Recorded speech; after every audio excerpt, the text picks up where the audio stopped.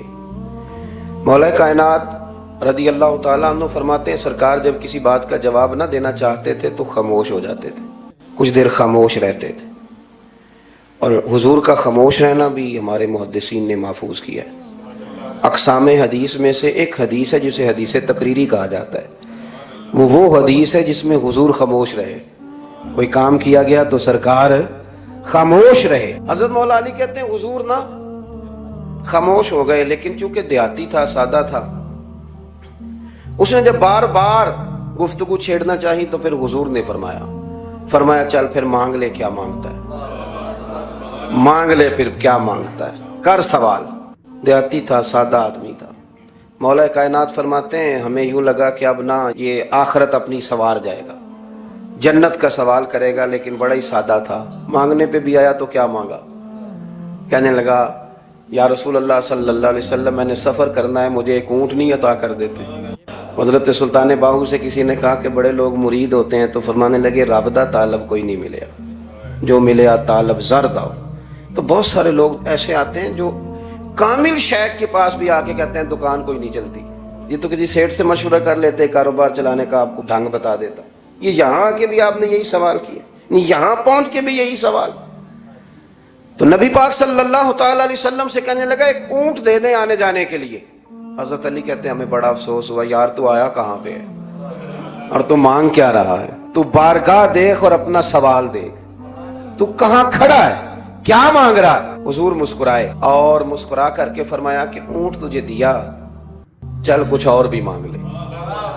حضرت علی کہتے ہیں ہم نے کہا اب جنت مانگے گا یہ حضور سے، تو بڑا ہی بھولا تھا، کہنے لگا جی اگر آپ کچھ اور بھی دینا چاہتے ہیں تو اونٹ پہ ڈالنے کے لیے کجاوا بھی دے دیں۔ تو حضرت مولا علی شیر خدا فرماتے ہیں ہمیں پھر بڑا افسوس ہوا کہ یار دیکھو اتنا چانس ملا ہے پھر کھو دیا ہے۔ رسول کریم علیہ السلام بھی مسکرائے، اور سرور کائنات کی جو مسکراہٹ ہوتی تھی وہ نہ خوشیاں تقسیم کرتی تھی۔ اعلیٰ حضرت رحمت اللہ علیہ فرماتے ہیں جس کی تسکین سے روتے ہوئے ہنس پڑے، جس کی تسکین سے روتے۔ اب یہاں سوال پیدا ہوتا تھا کہ پھر اس مسکراہٹ کے لیے تو انتظار کرنا پڑتا ہوگا کہ حضور مسکرائیں تو روتے ہوئے ہنسیں، تو اگلا شعر بھی ہے اور جواب بھی ہے۔ فرمانے لگے جس کی تسکین سے روتے ہوئے ہنس پڑیں اس تبسم کی عادت پہ لاکھوں سلام۔ یہ تو عادت ہے حضور کی، یہ تو عادت ہے مسکراتے رہنا۔ تو حضور بھی زیر لب مسکرائے۔ تیسری دفعہ میرے کریم نے پھر فرمایا چل مانگ لے کچھ، تجھے ایک چانس اور دیتے ہیں۔ پر مولا کائنات فرماتے ہیں بڑا ہی بھولا تھا، تیسرا چانس ملا، گویا گولڈن چانس ملا، لیکن پھر بھی وہیں کا وہیں رہ گیا۔ کہنے لگا ٹھیک ہے اگر آپ کچھ اور بھی دینا چاہتے ہیں تو میرا سفر لمبا آنے جانے کا خرچہ بھی دے دیں۔ اللہ اکبر۔ اب حضور عقائد کی بابت بتانے لگے کہ رسالت کے بارے میں، محبوب کے بارے میں عقیدہ کیسا ہونا چاہیے۔ تو حضور علیہ السلام فرمانے لگے تجھ سے تو وہ بنی اسرائیل کی بڑھیا ہی اچھی تھی۔ یا رسول اللہ صلی اللہ علیہ وسلم کون سی؟ تو حضور فرمانے لگے جناب موسیٰ علیہ السلام کو حکم ہوا ہجرت کریں، تو آپ جانے لگے، تو پھر ارشاد خداوندی ہوا کہ جہاں حضرت یوسف علیہ السلام مدفون ہے، آپ کا مزار پر انوار ہے، اگر آپ کو جانا ہے تو پھر ان کے تابوت کو بھی آپ نکال کر کے ساتھ لے جائیں۔ حضرت سیدنا موسیٰ علیہ السلام نے لوگوں سے پوچھا تمہیں پتہ ہے جناب یوسف کا مزار کہاں ہے؟ کسی کو نہیں پتا، ایک بوڑھی اماں ہے ضعیف العمر، اس کو خبر ہے۔ حضرت موسیٰ علیہ السلام نے اس سے کہا اماں تو بتائے گی کہ حضرت یوسف کا مزار کہاں ہے؟ تو کہنے لگی بتاؤں گی پر مفت نہیں بتاؤں گی۔ یہ حضور بیان کر رہے ہیں، بتاؤں گی پر فری میں نہیں بتاؤں گی، میں نا مفت تھوڑی بتاؤں گی۔ فرمایا چل تو اپنی قیمت بتا بتانے کی۔ تو کہنے لگی میں اس شرط پہ جناب یوسف کے مزار کا پتہ بتاؤں گی کہ آپ مجھے جنت میں وہ والا گھر دیں گے جس کے پڑوسی جناب موسیٰ علیہ السلام ہوں۔ آپ کے پڑوس میں گھر چاہیے، تجھ سے تجھی کو مانگ کے میں نے مانگ لی ساری کائنات، وہ والا مکان چاہیے جس کے پڑوسی آپ ہوں۔ تو حضرت موسیٰ کلیم فرمانے لگے اماں چل جنت مانگ، تو نبیوں کے قریب مکان مانگ رہی ہے، وہ تو بڑا اونچا درجہ ہوگا، تم بڑی دور پہنچ گئی، اتنی بڑی سوسائٹی میں پلاٹ مانگ لیا، وہاں پہنچ گئی۔ تو بوڑھی کہنے لگی ٹھیک ہے، پھر اگر یہ معاملہ ہے تو پھر ختم ہو گئی بات، اگر آپ نہیں بتاتے تو جائے میں بھی نہیں پتا بتاتی۔ جب وہ اڑ گئی، ٹھہر گئی، اور اڑی بھی کس طرح، یہ بھی میرے اللہ کی توفیق، میری طلب بھی تو تیرے کرم کا صدقہ ہے، میری طلب بھی تو تیرے کرم کا صدقہ ہے، یہ پاؤں اٹھتے نہیں بلکہ یہ اٹھائے جاتے ہیں۔ تو وہ کہنے لگی میں نہیں پھر بتاتی، آپ کسی اور سے پوچھ لیں۔ جناب موسیٰ خاموش ہوئے تو ارشاد خدا بندی ہوا، کلیم اپنے پڑوس میں مکان دینے کا وعدہ آپ کر لیں اور مکان انہیں میں عطا کر دوں گا۔ تو حضور سید عالم صلی اللہ تعالیٰ علیہ وسلم نے اس بدو کی موجودگی میں تربیت فرمائی صحابہ کی، یہ چیزیں بھی حضور نے عطا فرمائی۔ لیکن جب تمہیں کہا جائے مانگو تو پھر یہ کریم رسول کا دروازہ ہے، مانگیں گے مانگے جائیں گے اور منہ مانگی پائیں گے۔